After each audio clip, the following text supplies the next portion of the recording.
अमावस की रात गुजरे अभी 4 दिन भी नहीं हुए थे और इस अंधेरी रात में रोहित बस में शामोली तक का सफर कर रहा था। बस में उसके अलावा एक लड़की और 2 आदमी भी बैठे हुए थे। वो दोनों आदमी पीछे की सीट पर बैठे हुए उस अकेली लड़की को लगातार घूरे जा रहे थे, मानो कि अगर मौका मिले तो वो उसको कच्चा ही चबा जाएंगे। रोहित ये सारी चीजें देखता है और उसे ये सब देखकर बिल्कुल भी अच्छा नहीं लगता, लेकिन दूसरी तरफ उसे किसी भी तरह जल्दी से शामोली पहुंचना था। वैसे भी वो अपने समय से 1 घंटा लेट हो चुका था, तो वो किसी झमेले में नहीं पड़ना चाहता था। इसलिए रोहित उन लोगों पर ज्यादा ध्यान नहीं देता। वो ये सोचता है कि अगर उस लड़की को कुछ परेशानी हुई तो बस में कंडक्टर और ड्राइवर तो है ही, पर शायद उस लड़की को बस के ड्राइवर और कंडक्टर पर भी भरोसा नहीं था। वो उन दोनों आदमियों के घूरने से काफी असहज महसूस कर रही थी। उन दरिंदों की भीड़ में उसे रोहित कोई देवता जैसा दिख रहा था और वो उसके पास आ जाती है और उससे पूछती है, अगर आप बुरा ना माने तो मैं आपके पास बैठ जाऊं? यहाँ रोहित एक पल के लिए उस लड़की को देखता है और फिर कहता है, वैसे तो इस पूरी बस में बहुत सी जगह खाली है, लेकिन अगर आप यहाँ बैठना चाहती हैं तो मुझे कोई एतराज नहीं। लड़की रोहित के रूखे जवाब के बाद भी वहां बैठ जाती है। शायद उसे उन दोनों आदमियों के घूरने से ज्यादा रोहित का रूखा जवाब ही अच्छा लगता है।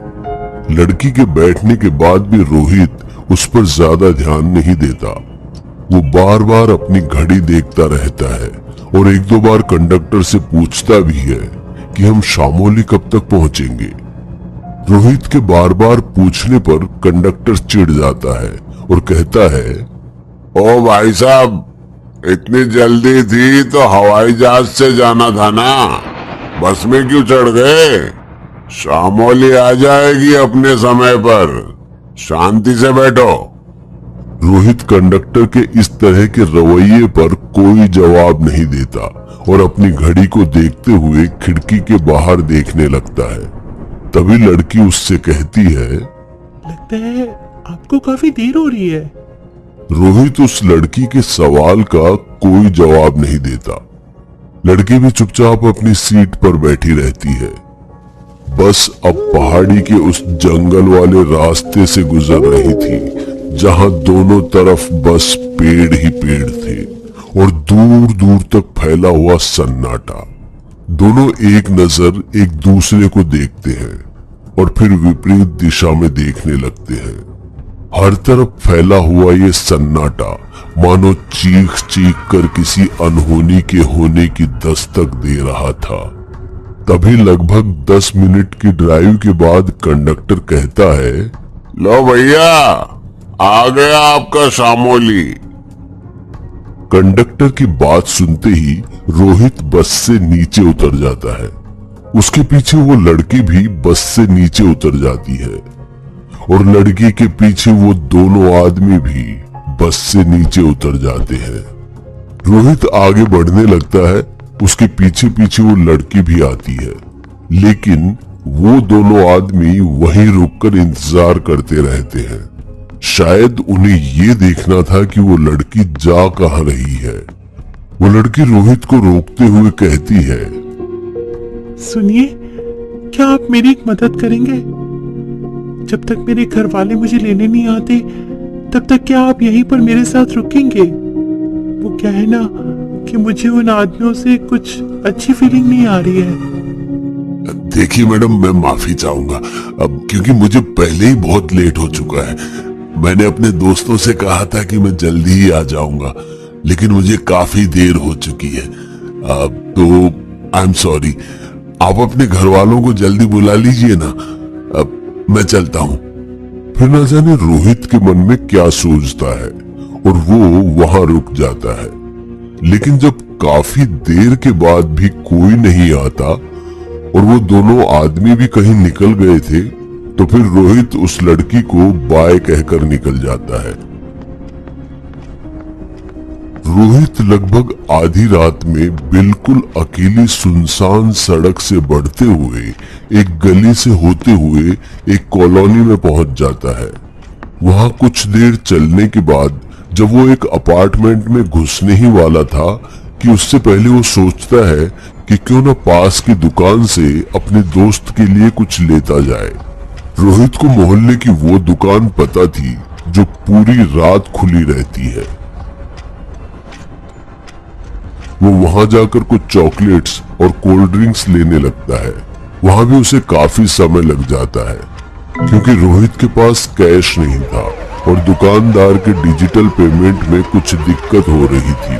तभी वहां उसे एक पुलिस की गाड़ी और एम्बुलेंस उसी ओर जाती दिखाई देती है जिस तरफ से रोहित आया था।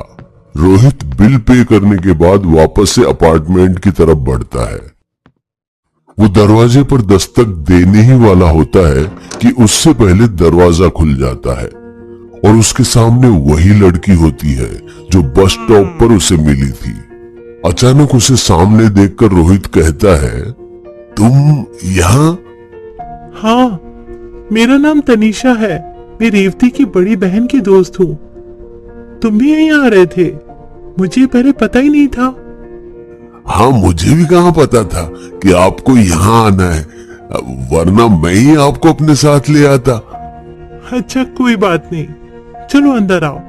रोहित कमरे के अंदर घुसने ही वाला था कि इससे पहले रेवती कहती है, अरे रोहित, क्या बोल रहे हो तुम? अंदर आ जाओ, ठंड लग जाएगी तुम्हें। रेवती की बात सुन रोहित तुरंत अंदर आ जाता है और आकर सोफे पर बैठ जाता है। तनीषा भी रोहित के बगल में बैठ जाती है और उसके बगल वाले सोफे और चेयर पर रेवती और उसकी बड़ी बहन बैठ जाती है। रेवती रोहित के लाए हुए चॉकलेट्स को देखकर खुश हो जाती है और रोहित को थैंक्स कहने लगती है। रोहित तनीषा को देखकर मुस्कुराता है लेकिन कोई बात नहीं करता क्योंकि उसे लगता है कि अगर उसकी दोस्त को पता चलेगा कि वो तनीषा को यूं ही बस स्टॉप पर छोड़कर अकेले आ गया था तो सभी उसके बारे में क्या सोचेंगे। तनीषा भी रोहित के ऐसे बर्ताव के बारे में किसी को कुछ नहीं बताती और वो दोनों आपस में एक दूसरे को देखते रहते हैं और सबके बीच में बात शुरू हो जाती है। सभी एक दूसरे से बातचीत करते रहते हैं लेकिन तनीषा चुपचाप बैठकर उन सभी की बातें सुनती रहती है और कुछ भी नहीं बोलती। रोहित भी सबके सामने उसे टोकने से हिचकिचाता है कि अगर वो तनीषा से बात करेगा तो न जाने उसकी दोस्त और दोस्त की दीदी उसके बारे में क्या सोचेंगे। रोहित इतना ज्यादा सोच लेता है कि वो तनीषा से कुछ कह ही नहीं पाता। लेकिन जैसे ही रेवती और उसकी बहन किसी काम के लिए अंदर जाती है तो रोहित अपने गले को साफ करते हुए तनीषा से पूछता है, फिर कुछ कहता है और वो भी उसका जवाब देती है।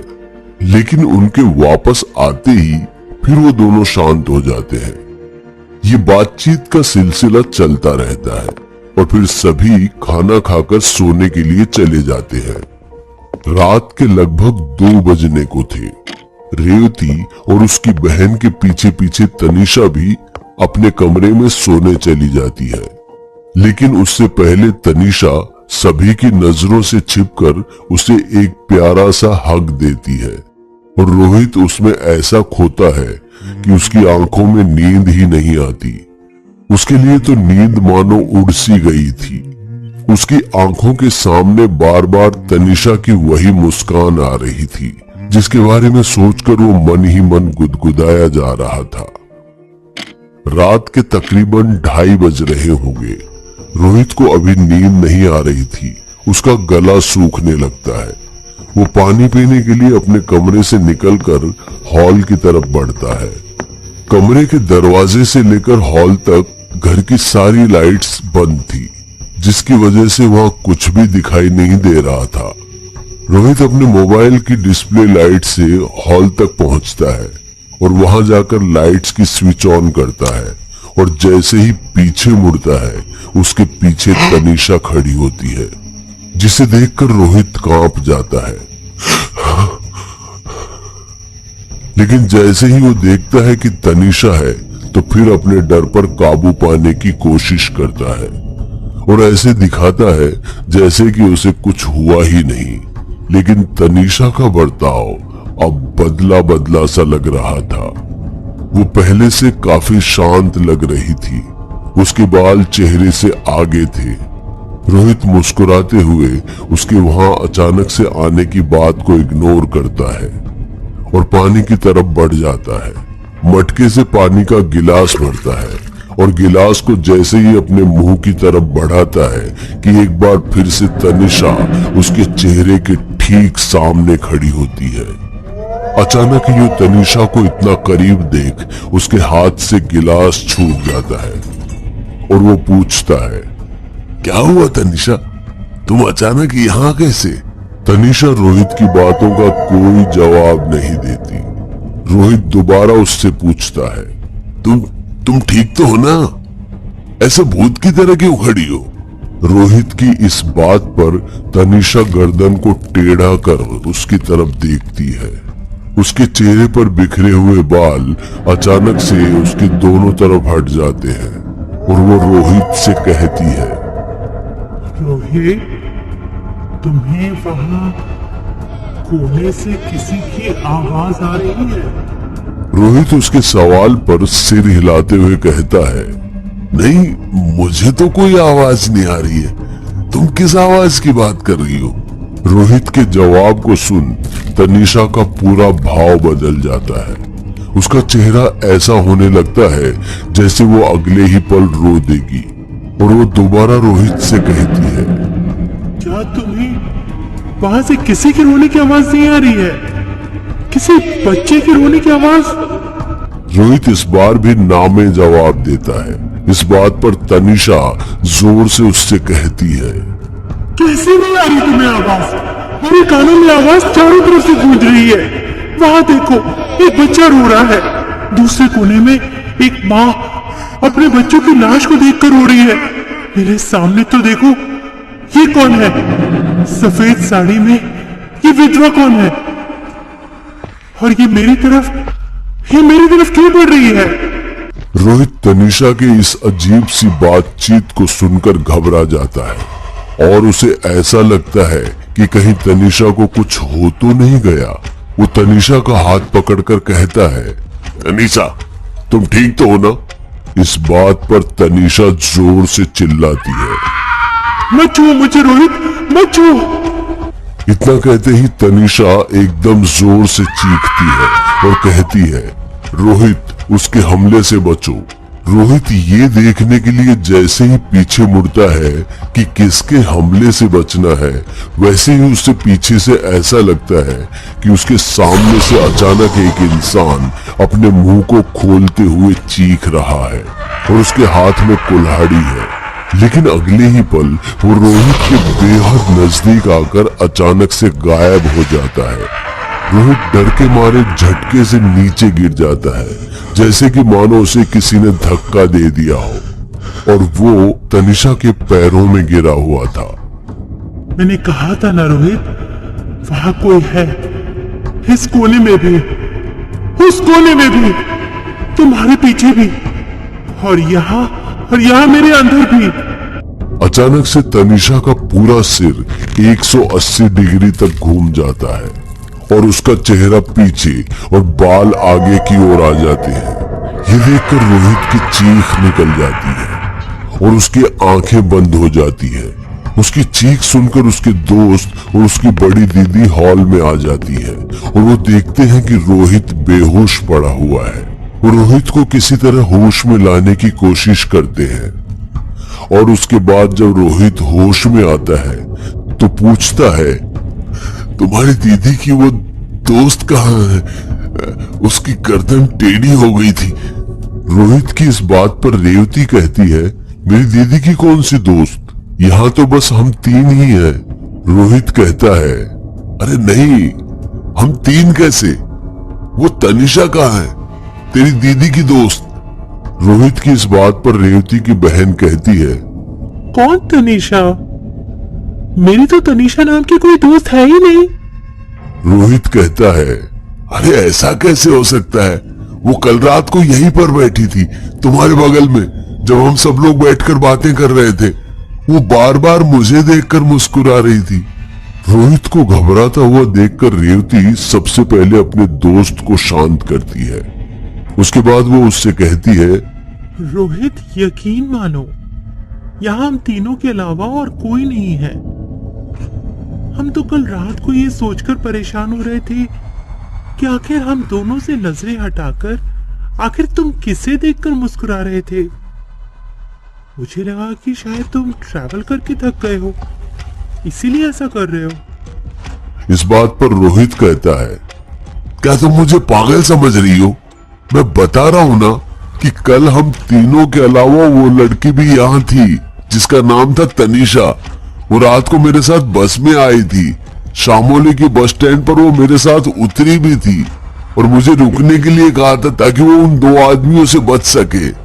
लेकिन जब मैं यहाँ आया तो वो तुम्हारे घर पर थी, पर अब वो कहाँ चली गई? रोहित की इस बात पर रेवती को गुस्सा आ जाता है और वो कहती है, बस रोहित, बहुत हुआ, अब तुम आराम करो, हम कल बात करेंगे। इतना कहकर वो दोनों कमरे के अंदर सोने चली जाती है। लेकिन रोहित की आंखों में नींद नहीं थी। बार बार उसके सामने बस में बैठी तनीषा नजर आ रही थी और दूसरी तरफ वो तनीषा जिसकी गर्दन अचानक से घूम गई थी। इसी उधेड़-बुन में सुबह हो जाती है और रोहित की आंखें खुलती है और वो वहां से निकल जाता है, जबकि वो पूरे हफ्ते वहां रुकने वाला था। लेकिन जो भी यहाँ इस फ्लैट में कल रात उसके साथ हुआ, उसके बाद वो सुबह ही उस फ्लैट से बिना किसी को बताए वहां से निकल जाता है और वापस जब वो बस स्टॉप पर पहुंचता है तो वहां काफी भीड़ लगी हुई थी।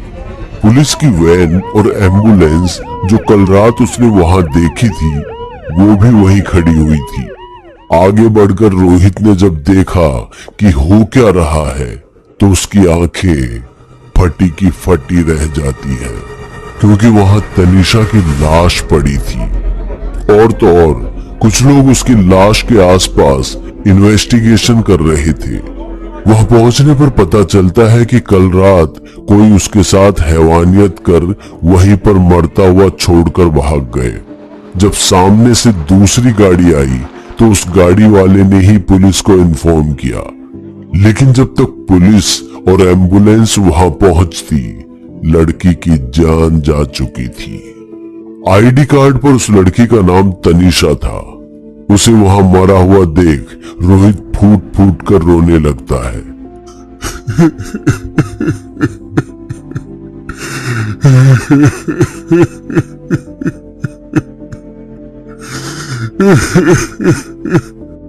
पुलिस को पहले लगता है कि रोहित उसका कोई जानने वाला है, लेकिन जब उन्हें पता चलता है कि रोहित को पता है कि आखिर वो लोग कौन है, तो फिर रोहित की मदद से पुलिस उन हैवानों को पकड़ लेती है और फिर उन्हें उनके अंजाम तक पहुंचाया जाता है। रोहित उस रात के बाद ऐसा बदला कि अब उसे कभी भी कोई लड़की अकेली दिखती है और उसे उसकी मदद की जरूरत होती है तो वो उसका साथ तब तक नहीं छोड़ता जब तक कि वो लड़की सेफ महसूस नहीं करती है। इसके बाद रोहित न सिर्फ ये प्रैक्टिस खुद करता है बल्कि अपने इस प्रैक्टिस की एक कम्युनिटी बना लेता है, जिसके जरिए लड़के अब लड़कियों के लिए रात के अंधेरे में खतरा नहीं है बल्कि एक सहारा बनते हैं और उन्हें सुरक्षित महसूस करवाते हैं।